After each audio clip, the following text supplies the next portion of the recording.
welcome to today's Toolbox Talk. Just quickly, this will be the last one for 2025. We start again in the new year on Tuesday, the 6th of January.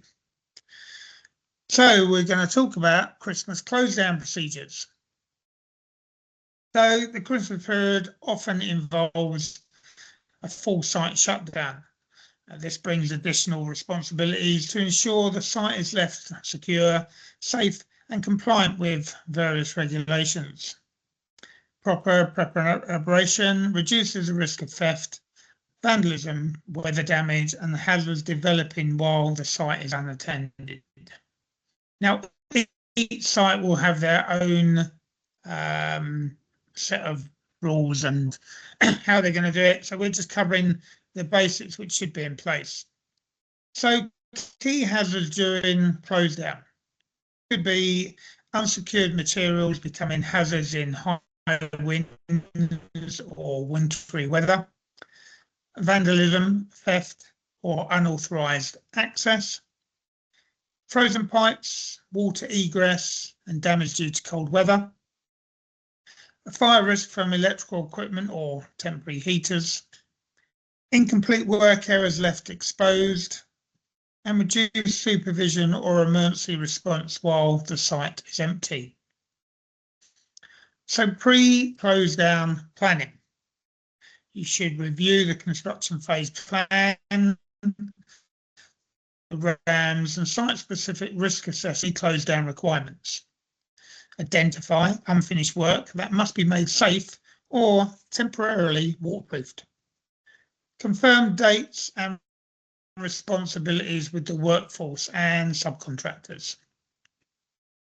Ensure all plant, equipment and materials have planned secure storage or removal from site for the close down period. And lastly, notify the client, neighbours and any key stakeholders of shutdown dates where applicable. Site housekeeping and safety measures. So if we look at general housekeeping, you should clear all waste, debris and unused materials. Store tools and equipment in secure, locked containers. And ensure flammable materials are removed or stored in fire-rated cabinets. The next one then is temporary works and structures. You should inspect temporary works such as scaffolding, hoardings, fencing and any temporary supports. Tie down or dismantle loose sheeting or netting. And ensure excavations are backfilled, covered or securely fenced.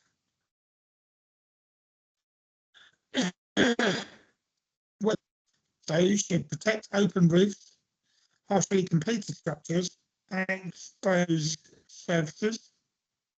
Check drainage routes are clear to prevent flooding during heavy rain, and lag pipes or ice water supplies to avoid freezing.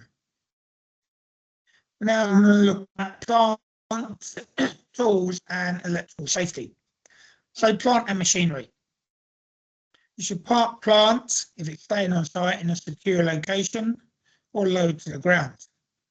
However, generally, if it's hired-in equipment, this will be returned to the hire company. If staying on site, you should remove keys and immobilise machines, so with wheel clamps, trackers, or battery isolators.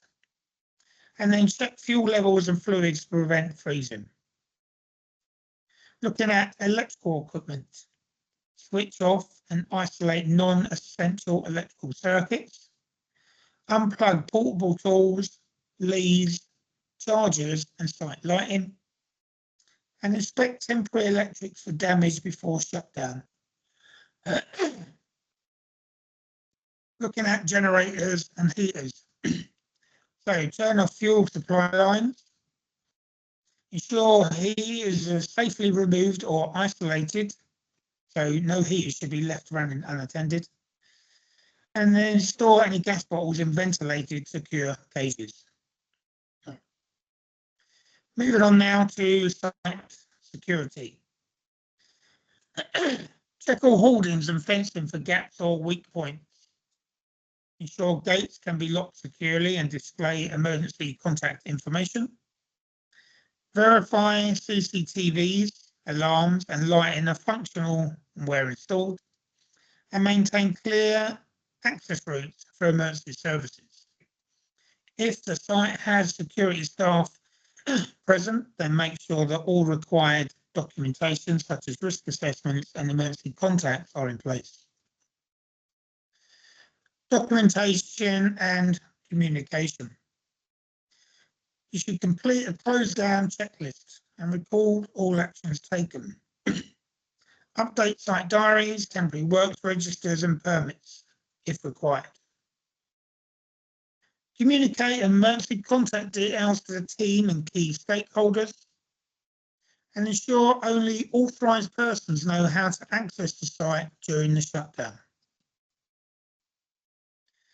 Lastly then, a final sweep before leaving the site. Check welfare units, empty bins, turn off water and drain systems if required. Ensure that all hot works are finished and signed off with sufficient cool down time.